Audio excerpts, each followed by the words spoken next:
नमस्कार, आदाब। मैं साजिद हुसैन और आप देख रहे हैं चाकुलिया टाइम्स। आज जो मेहमान हमारे साथ जुड़े हैं वो किसी परिचय या पहचान के मोहताज नहीं, बहुत कम समय में अपने मेहनत के बलबूते राजनीति की दुनिया में कामयाबी की बुलंदियों को छूने वाला एकमात्र नेता ग्वालपोखर 2 ब्लॉक 10 नंबर ज़िला परिषद जनाब मास्टर मोहम्मद शाहिद सिद्दीकी साहब के पास, और इनसे चंद सवाल करते हैं जो इलाके के लोगों के द्वारा सवाल किए गए हैं। उन्हीं सवालों को, तीखे और कड़े सवालों के साथ आज हम इनके पास हाजिर हुए हैं और जानने की कोशिश करते हैं कि इन सवालों में सर की क्या राय है। तो सर, सबसे पहले तो चाकुलिया टाइम्स और उनकी टीम आपका दिल की अता गहराइयों से शुक्रिया अदा करती है कि आपने अपना कीमती वक्त निकाला और हमें दिया। इसके लिए बहुत बहुत शुक्रिया। और सबसे पहला मेरा सवाल सर आपसे कि 2018 के चुनाव में जब आप 10 नंबर ज़िला परिषद से इलेक्शन लड़े, तब सर आप ऑल इंडिया फॉरवर्ड ब्लॉक के टिकट पर चुनाव लड़े थे और आपके क्षेत्र की जनता ने ऑल इंडिया फॉरवर्ड ब्लॉक के शाहिद सिद्दीकी साहब को मैंडेट दिया था। लेकिन आज शाहिद सिद्दीकी साहब तृणमूल में गए हुए हैं, वहाँ जाकर बैठे हुए, ऐसा क्यों सर? सबसे पहले तो मैं चाकुलिया टाइम्स और बिलखसूस साजिद भाई को मैं का बेहद शुक्रगुजार हूँ कि उन्होंने मुझे अपनी बात रखने का मौका दिया। शुक्रिया। और मैं चाकुलिया टाइम्स के ज़रिए इस चैनल को से जितने भी लोग जुड़ेंगे, देखेंगे, मैं उन सबको तहे दिल से उनको मैं सलाम पेश करता हूँ।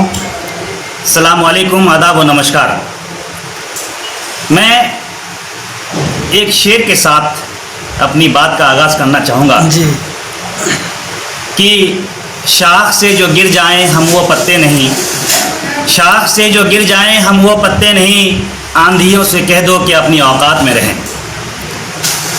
आपने जो सवाल किया बहुत ही बेहतरीन और बहुत ही उम्दा सवाल आपने मुझसे किया और मैं इस सवाल का जवाब देने की कोशिश करूँगा।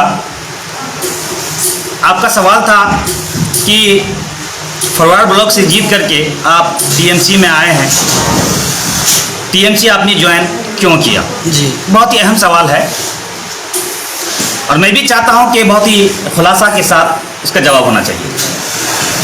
तो ताकि लोगों में से जो संदेह है वो दूर हो जाए, बिल्कुल क्लियर वो बता दें। बिल्कुल जी। जब मैं टिकट लेकर के इलाके में गया घूमने के लिए, कैंपेनिंग करने के लिए, तो लोग काफ़ी उत्साह के साथ, जोश और खरोश के साथ मुझसे मिलने लगे। तो मुझे एहसास हो गया था, मुझे अंदाज़ा हो गया था कि मैं जीत रहा हूँ और लोगों ने काफ़ी तादाद में मुझे वोट दिया, अपना समझा। तो ये नहीं कि सिर्फ फॉरवर्ड ब्लॉक के लोग, मुझे Congress, TMC, forward block, CPM, सारे लोगों ने मुझे वोट किया।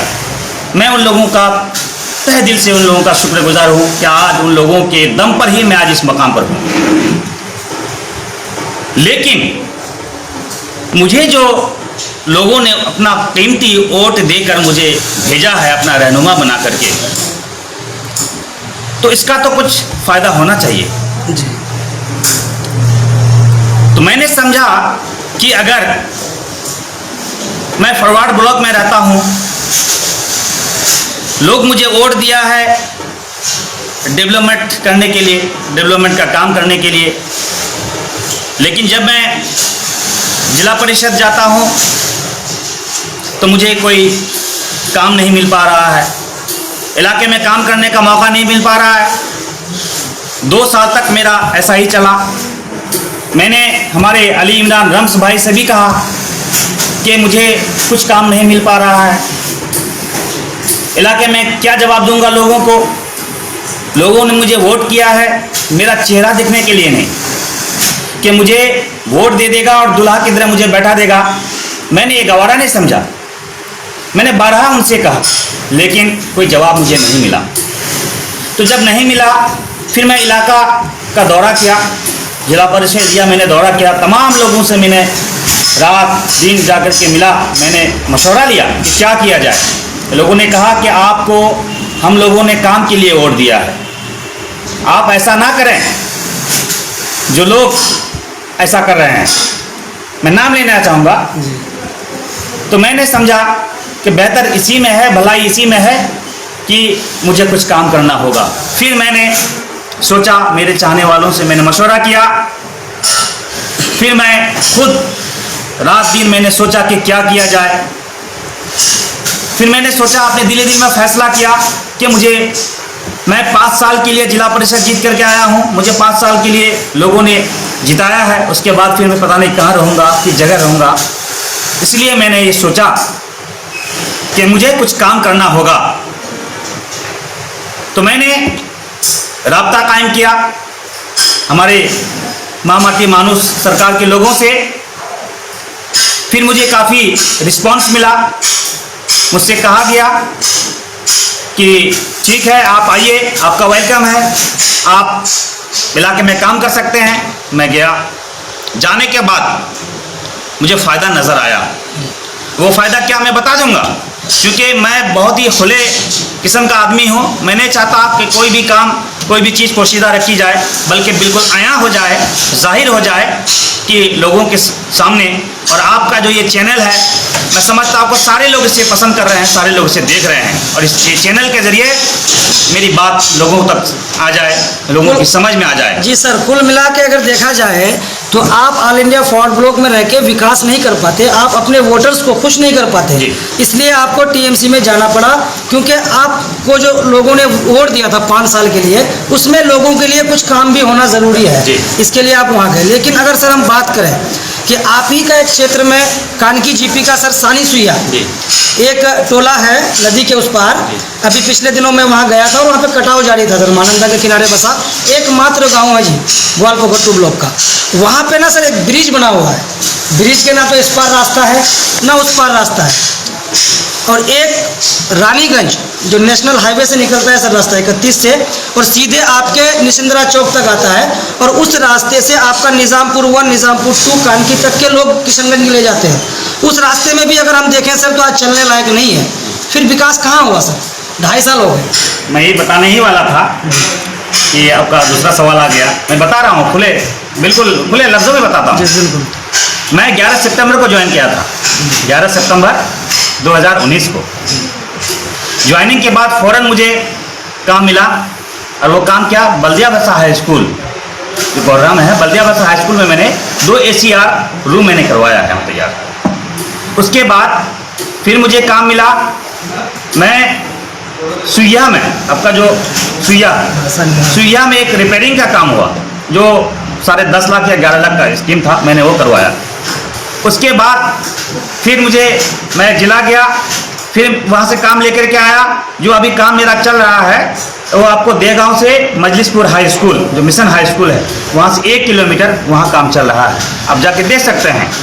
और जो आपने अभी जिक्र किया कि रानीगंज से आपको निशिंद्रा चौक, वहाँ का भी दिया हुआ है, एस्टिमेट्स करके सब कुछ दिया हुआ है। इस दरमियान में लॉकडाउन हो जाता है, तो आप बताइए कि लॉकडाउन में पूरे हिंदुस्तान में, बल्कि पूरे हिंदुस्तान ही नहीं, पूरी दुनिया में अफरा तफरी का माहौल, ये महामारी जिस तरह से चल रही है, ये बीमारी, खतरनाक बीमारी, इससे निपटने के लिए सारे लोग परेशान हैं। जिसमें भी इस बीमारी से निपटने के लिए भी मैंने अपने जिला परिषद एरिया में मुझसे इस नाचीज से, इस हकीर बंदे से जहाँ तक हुआ मैंने किया, और वो मैं बता देता हूँ मैंने क्या किया।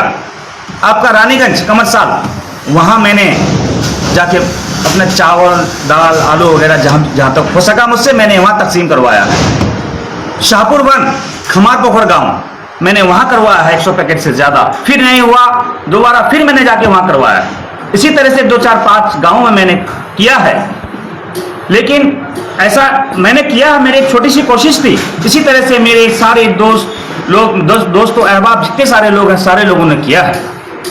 टीएमसी के हमारे ब्लॉक प्रेसिडेंट जनाब मिनाजुल आरफीन आज़ाद साहब ने भी किया है।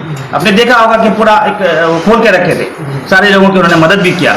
इस तरह से सारे लोग अपने अपने तौर पर किया है, तो ये कोशिश जारी है। और आपने एक सवाल किया मुझसे कि सानी सुइया का जो ब्रिज है, ये कुछ दिनों पहले, आज लगभग 1 हफ्ता हुआ, हम लोग एक टीम बना करके वहाँ गए थे।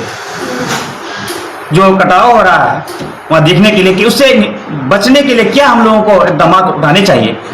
हम लोग गए वहाँ, मशवरा किए कि हम लोगों को क्या करना होगा, उसका प्रोसेस जारी है। लेकिन मैंने वहाँ एक चीज़ देखी है, वहाँ एक ब्रिज, वो ब्रिज जो मैंने लोग मुझसे कह रहे थे, वहाँ के लोग, उस गांव के लोग मुझसे कह रहे थे कि ये ब्रिज आप देख रहे हैं जिला परिषद साहब? मैंने कहा देख रहा हूँ। बोले कि ब्रिज का रास्ता किधर है? मैंने कहा ब्रिज जब हुआ है तो रास्ता जरूर होगा। तो फिर मैं करीब में गया, मैंने देखा कि रास्ता नहीं है। तो मुझसे डिमांड किया कि रास्ता जिला परिषद की हैसियत से आप कर सकते हैं। मैंने कहा बिल्कुल कर दूंगा, लेकिन यहाँ तो खेत है, रास्ता का तो नामो निशान नहीं है, लेकिन करें तो करें कैसे? तो मैं समझता हूँ उस ब्रिज को अगर कुछ ऐसी जगह पे किया जाता जहाँ लोगों को इस्तेमाल कर पाते, जहाँ लोग चल फिर कर सकते, या फिर ये भी हो सकता था क्योंकि वो ब्रिज जो है किसी काम के नहीं है, उस ब्रिज के बजाय जितना उसमें अमाउंट है, उस अमाउंट का अगर हम लोग पार्टली इसको तकसीम कर दिया जाता, 100 मीटर, 200 मीटर, 150 मीटर, गांव का सर्वे किया जाता कि जिस गांव में जहां कादा कीचड़ है इस बरसात के मौसम में या पहले, उसको किया जाता तो लोग ज़्यादा बेहतर होता, खुश होते। एक सवाल सर, पश्चिम बंगाल सरकार में जो योजनाएं चल रही सर, अभी लॉकडाउन पीरियड में अगर हम देखें, स्नेहर पारस के नाम से एक योजना आई थी, जो बाहर फंसे हुए लोग थे उनको 1000 रुपये वन टाइम दिया गया। उसके बाद परचेस्टा स्कीम के तहत वन टाइम 1000 रुपये लोगों तक दिया गया। ये और भी दिगर रूपोश्री, कन्याश्री की ऐसे बहुत सारी योजनाएं सर, लंबी फहरिस्त है। इन योजनाओं का लाभ क्या सीधे लोगों तक पहुंच रहा है सर, और कितने लोग इसका लाभ ले पा रहे हैं? बिल्कुल पहुंच रहा है। आप हम देख सकते हैं कि जिस तरह से आप स्कूलों में देखिए कि हमारे पश्चिम बंगाल के चीफ मिनिस्टर, वजीर आला, इज्जत माब वजीर आला ममता बनर्जी ने जिस तरह से काम कर रही है, तरक्याती काम हर अमोर पर काबिले तारीफ है। मैं समझता हूं कि ये 8-10 साल की पीरियड में, मुद्दत में बंगाल को एक ऊंचे मुकाम पर पहुंचा दिया है। वामफ्रंट 34 साल रहने के बावजूद भी नहीं कर पाए। तो लोग काफ़ी खुश नज़र आ रहे हैं। स्कूलों में आप देखिए कि मैं बताता हूँ, रूपोश्री, युवश्री, योगश्री, शिक्षाश्री, उसके बाद और भी बहुत सारे स्कीम्स हैं जो बहुत ही कामयाब है, कामयाब तरीके से चल रहा है। खाद्य साथी, सबूत साथी, कृषि बंधु, ये सारे स्कीम्स के लोग बिल्कुल डायरेक्ट फ़ायदा उठा रहे हैं। स्कूलों में साइकिल दी जा रही है, बच्चे खुश हैं। स्कूलों में आपको पैसे दिए जा रहे हैं कि 13 साल से 18 साल तक रुपये दिए जा रहे हैं। उसके बाद फिर जब शादी का वक्त आता उसको 25-35 हज़ार रुपया मिल रहा है। इससे बड़ी बात क्या हो सकती है? और सिर्फ बोलने से नहीं होगा। ये जो विरोधी लोग जो बात कर रहे हैं, सिर्फ बोलने से नहीं होगा। अरे कुछ करो, कुछ करके दिखाओ। और करने वाली अगर है तो हमारी ममता बनर्जी हैं, हमारे वजीर आला हैं। सिर्फ बोलने से कुछ नहीं होता है कि मैंने ये नहीं किया, ममता बनर्जी वो नहीं किया। करने के लिए कुछ होना पड़ता है, दम होना पड़ता है। इसीलिए मैं कहना चाहूँगा कि हो सदाकत के लिए जिस दिल में मरने की तरफ, हो सदाकत के लिए जिस दिल में मरने की तरफ, पहले अपने पैकरे खाकी में जान पैदा कर। और वो जान माननीय मुख्यमंत्री ममता बनर्जी के पास है। सर मेरा आपसे, क्या आपने सुपर स्पेशलिटी हॉस्पिटल की बात की जी। और IIT कॉलेज की बात की। आने वाले विधानसभा चुनाव में अगर सर, ये मैं बहुत बड़ा अगर बोल रहा हूँ कि अगर आने वाले विधानसभा चुनाव में चाकुलिया वासी TMC के उम्मीदवार को कामयाब बनाकर यहाँ से विधानसभा भेजती है, तो क्या सर एक ऐसे ही अस्पताल जिसमें हर तरह की सुविधाएं हो और एक कॉलेज जो हमारे चाकुलिया के लोगों का सपना है सर, ये पूरा होगा सर? ये मैं वादा नहीं कर सकता हूँ, लेकिन इतना तो तय है कि अगर हमारे चाकुलिया विधानसभा में TMC का कैंडिडेट जीत कर आते हैं तो मुझे यकीन है जो काम हमारे ग्वालपोखर वन में, पांजीपरा में, इस्लामपुर में हुआ है, वो काम भी इंशाल्लाह ज़रूर यहाँ होगा, हमारे चाकुलिया में भी होगा। हम लोग डिमांड रखेंगे, हम लोग उस चीज़ को लेकर के आगे तक जाएंगे, हम लोग करा के रहेंगे इंशाल्लाह। उम्मीद है हम लोग करेंगे और करवा करेंगे। बहुत बहुत शुक्रिया आपका सर कि आपने अपना कीमती वक्त हमें दिया। तो ये थे ग्वालपोखर 2 ब्लॉक के 10 नंबर जिला परिषद जनाब मास्टर मोहम्मद शाहिद सिद्दीकी साहब। इनसे हमने बात की, आपने देखा, आपने सुना। वीडियो को ज़्यादा से ज़्यादा शेयर करें ताकि इनकी बताई हुई बातें लोगों तक पहुँचे और सही जानकारी से लोग मुस्तहिक हों। चैनल को सब्सक्राइब कर बेल आइकन को दबाएं। फेसबुक पर अगर आप इसको देख रहे हैं तो पेज को लाइक कर फॉलो करें। कैमरामैन वीडियो एडिटर जावेद वासी के साथ मैं साजिद हुसैन, चाकुलिया टाइम्स की। शुक्रिया।